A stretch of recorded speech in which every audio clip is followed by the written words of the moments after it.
So what is up, guys? Nick here, helping you to master your technology. iPhone 8 Plus, 1 year later, honest experience. Now, I've made videos on this phone quite a bit, but I want to give you my updated 1 year later experience, what it's been like to use this device over the air, my current updated feelings about it, because this phone has quite an interesting price drop to $699. And I think that's going to be a compelling option for many people, especially if they don't like that notch and they get a little bit confused with, should I go with the 8 Plus or the 10R? We'll be comparing those two more closely together when it does drop. But I do have the red one now. If you watch my videos for quite some time, you'll see that I had the silver one when it first came out, did a review on that guy. And then I went over to the red version here when it did launch. This was the color I've always dreamed of for basically any phone. And that is a red back with a front black. So that's really beautiful to me. So I picked this one up right here. Now you'll be able to get this red and black kind of color scheme for the iPhone 10R as well, the product red with the black front. So that's coming if you really dig this color right here. So let's talk about the design and the build. Now, this phone actually doesn't feel that much different than a XS Max in the hand, as they're both very similar sized devices. However, the sides are aluminum here for the iPhone 8 Plus. So after a year, I don't really have any scratches or scuffs on this one, and I didn't have any on the silver one as well. But in terms of the weight of this device, if you're buying the 8 Plus, it's definitely a heavier device. If you're coming from something like an iPhone 6s, for example, an iPhone 7, one of these smaller iPhone devices, you will feel the weight in the hand. However, this was one of the first iPhones in this series to bring, actually it was the first iPhone in this series to bring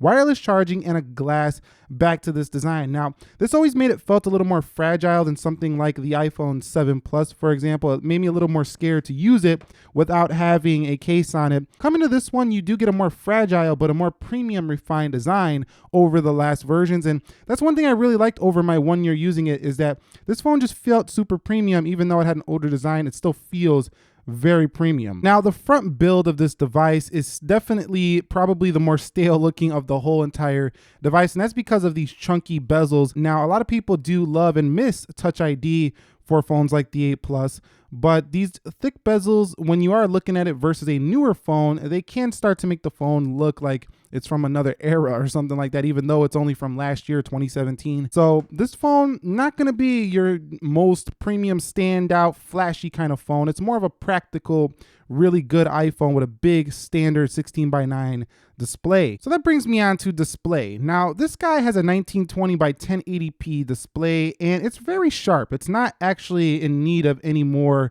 pixels per inch, I feel like. It's just that it doesn't pop like one of the OLED displays out there. However, you know, when you're reading, this does help out a lot that it's not so vibrant and in your face. It actually is a really comfortable reading phone in the iPhone 8 Plus. True Tone is on board here. This wasn't on any of the prior Plus model iPhones, and that really helps out reading as well on a device or just looking at anything, and it gets the color right for this display. If you take it out of zoom mode, unlike the iPhone XS Max, this display was able to rotate, and that's key for making your phone feel like you don't need an iPad. As you turn it this way, check this out, you got yourself a mini iPad here in your hand. That's basically how this phone works in landscape. And then if you go into the apps, you still have your split pane, you know, type of applications, because this is a Plus model. Now, the bezels do come in handy here on this display when you are holding it like so, whereas on the iPhone XS Max, for example, your thumbs would be more like over here because the screen stretches all the way down. Now, in terms of brightness, I feel like this phone was also very easy to read outdoors, as LCDs are known to be easy to read outdoors, and it was plenty bright for most circumstances. I never felt like I needed more brightness with this phone. Now, I also really liked how wide the display was when it comes to reading things. So for example, when you're reading across the display, it's not so narrow and crunched in.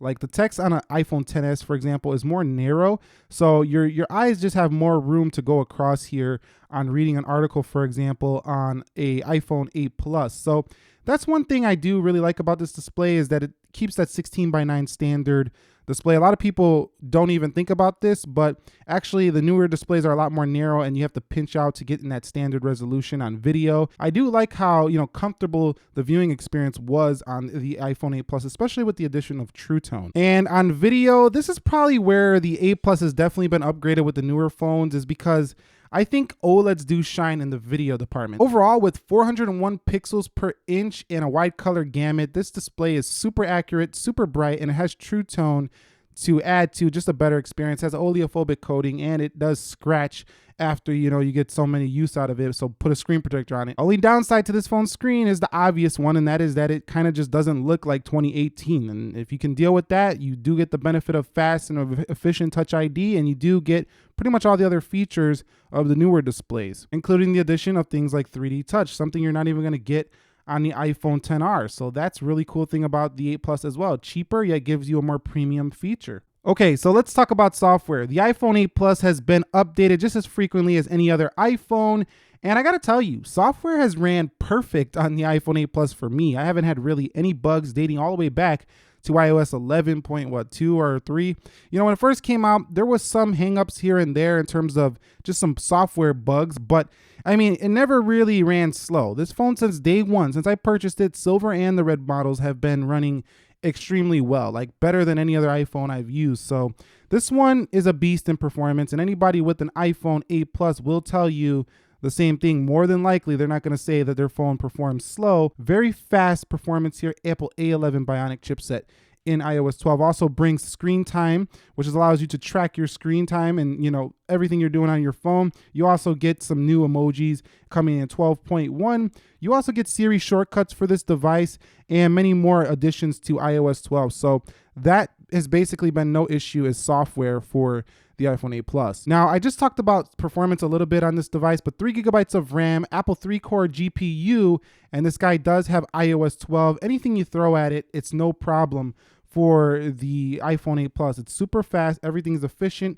applications are polished, and it just runs great here for the device. So if you're looking to get this for performance, you're going to be very happy. I think you're going to be extremely happy with just basic apps and gaming and graphically intensive apps. This phone is a powerhouse trapped in an older design. One area where the XS Max might still outshine this device though will be in multitasking. 3 gigabytes of RAM versus 4 gigabytes of RAM. This one might be able to hold just a little bit less applications, but it's not going to be so much that it's going to ruin the experience or anything like that. So talking about the colors, the iPhone 8 Plus came in this nice red color, this product red edition. It also came in gold, it came in space gray, and silver. So you have 4 different color options to choose from, not as many as the XR and not as many as the iPhone 7 Plus even had. Now, when it comes to storage, I got the 64 gig. I never felt like I needed more than that. And there's a huge deal that happened with Apple a couple updates ago. It was a few updates ago actually. But when they changed the way the photos were to like the HEIC, I believe it is. Let me go down to the camera. When they made their photos more efficient in the formatting, that changed the game for storage on these devices. Now, I'm not saying everybody can get by with 64, but I think most people can if they monitor their use. It's not going to be like 16 gigs was back then. So I think you could get by with a 64 gig if you use iCloud, if you use Google Photos on the side, if you use Dropbox, extra storage solutions. It's not that hard to get by with a 64 gigabyte device. Now let me talk about battery life. My absolute favorite thing about the 8 Plus is its marathon battery life. This phone never died on me. One day I've never had this thing die on me ever in my entire use of this phone. The most reliable battery experience I've ever had on an iPhone. Now, the iPhone XS Max is also proving to be very similar to this. I'm still testing that one out. I have to do a test against that one to see if the 8 Plus can beat it. But this phone right here is not going to let you down in battery. Again, it's not going to let you down in battery. And one more time, it's not going to let you down in battery. Okay, so let me get on to the camera department. Now, of course, we don't need to talk about the software. This thing is iOS through and through. It's the same iOS experience when it comes to the camera forever. Simple to use. However, settings are buried for camera settings all the way down at the bottom of your settings menu, which is kind of a pain because you got to keep going in there every time you want to change something. And if you're in the middle of a shot or you're trying to film a video or something and you got to go back and forth, it can get rather annoying rather quickly. Now, the thing is the sensor is rather smaller than the new XS and the XR and the XS Max on this phone. But I think most people will be happy with everyday pics for this device, and video looked great for the 8 Plus. The video on the new phones, again, improved, a little bit brighter, a little bit more sharp than this one. But go ahead and take a look at these samples of the 8 Plus's camera that I took throughout my usage of this phone, and let me know if it's going to be worth it for you in the comments section.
Okay guys, so here is the 1080p video footage on the iPhone 8 Plus. Now I am going to run a little bit here so you can see the stabilization. I'm going to jump a little bit right there, and you can see there is the stabilization of the iPhone 8 Plus. Now I am on a Joby Gorilla Pod, so it's a little bit more stable than it would be with your hands, but there's what you're going to get with the iPhone 8 Plus when it comes to stability. It's a very stable camera, OIS on board here. Okay guys, so here is some front-facing video testing of the iPhone 8 Plus. You see, and I just shifted from the shade to light here. I do think that the iPhone 8 Plus has a slightly better camera than the Galaxy Note 8. So let's. Now, when it comes to audio with the 8 Plus,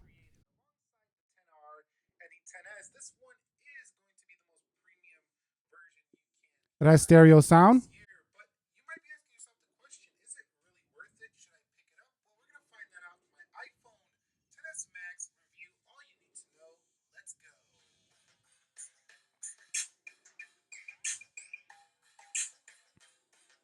So you can see that the audio was definitely a nice update over the 7 Plus and prior versions to this. This was really loud. The XS Max takes it up a notch, but still, stereo speakers on here, so you're not missing much on the new iPhones going with the cheaper 8 Plus. So I'm not going to go on too much about gaming. It's basically the same as my performance section. Everything ran smooth, everything ran fast. The phone did drain a little more battery than I would like in gaming. This is one area where it will take a hit on the 8 Plus's battery, as it does with any other device.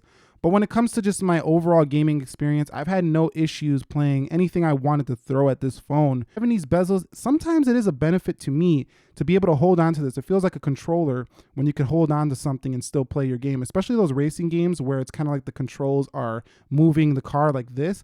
That's a really nice thing to have for that, but still the design is going to be questionable for some. So in terms of the phone calling experience, it's actually been rather good for me on the iPhone 8 Plus. I had a couple of drop calls throughout my year, but I could literally count on my fingers how many drop calls I had on this phone. Speakerphone, very loud because of the speakers on the top and the bottom, and a very nice big display for making your dials. So it's a really nice calling experience here for the 8 Plus. Pretty standard, but still very nice. So one thing I want to tell you that was really great about using the 8 Plus is the texting experience. The keyboard is so wide and large on the 8 Plus. It's actually easy, super easy to type.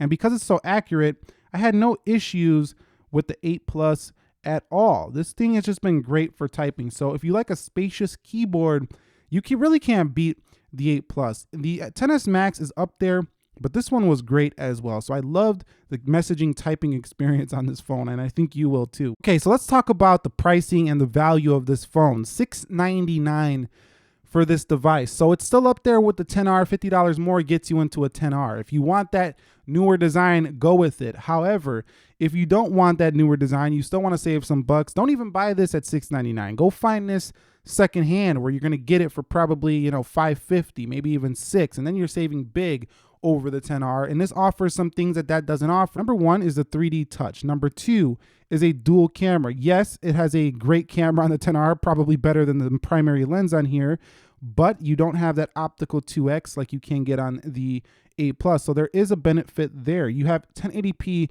display here, which is definitely a benefit. I don't care what anybody says. I know it's going to look good because they know how to tune their displays, but you just can't beat 401 PPI with a 326 PPI. It just doesn't happen. So that's it with my iPhone 8 Plus 1 year later honest experience. It's been great. This phone has been pretty perfect besides the fact that it has that staler, older design. But I mean, you know that coming into this. It's not like you're looking at this phone and you're like, oh, it's a modern, brand new, all-screen design. You know what you're getting when you buy an 8 Plus. So I think most people buying this are okay with that. So dollar for dollar, you're basically getting more for your money with this phone than a 10R, a 10S, or even a 10S Max, because it does all of those things just as fast. The cameras are nearly as good. It does 4K 60, and it's not going to be slow for years to come. The only thing you don't get is the modern design and all that stuff. So it's like buying a car that's just as good, but they change the design on the car, and now you still have a great car, but you want the newer one just because it looks newer. So like that's kind of like what we're at right now, but you're also going to pay that premium to get that newer one. So if you like to be on the flashiest phone, this one's not for you. Now I know some people are going to say, you know what? No, that phone looks old. There's phones that look way better than that, and they're cheaper than that, and they might look better, some of these phones, but I can guarantee you one thing: they don't run as smooth as this phone. They don't have updates as frequently as this phone. Number two, they don't have a better camera than this phone because this phone has some of the best video in the business at 4K 60p. And most people can attest to that have used this device. It doesn't have the amount of accessories this phone has. You can get cases everywhere for this phone, screen protectors, all kinds of accessories for this device. You don't have 3D touch on your device more than likely. That's pretty unique to the iPhone. More than likely, unless you're buying a Huawei device with their natural tone setting, you don't have a true tone style feature. And don't give me that blue light bull crap or that night shift bull crap. That stuff is not True Tone. True Tone adjusts automatically in any lighting condition. So for those people who are going to say that, you know, there's much better looking phones. Yes, there might be much better looking phones, but let's not dismiss the 8 Plus just because there's some good looking phones out there for cheap. This phone will hold its value better than most of those devices in terms of how much money you're going to get for it, you know, after a long time. And that's mostly because of that guy right there, that Apple logo. So there's a lot to be had still with the iPhone 8 Plus. So that's it for me. If you guys found this video helpful, entertaining, enjoying, informing, click that like button for me. If you're new here, consider subscribing on your way out, and I will catch you all in the next episode. Be sure to get entered in my giveaway. I'm going to announce the winners for the iPhone 7 Plus, the OnePlus 5T, Moto G6 in just a few days. I will see you all in the next episode. Nick here, helping you to master your technology. Be sure to be well, and peace.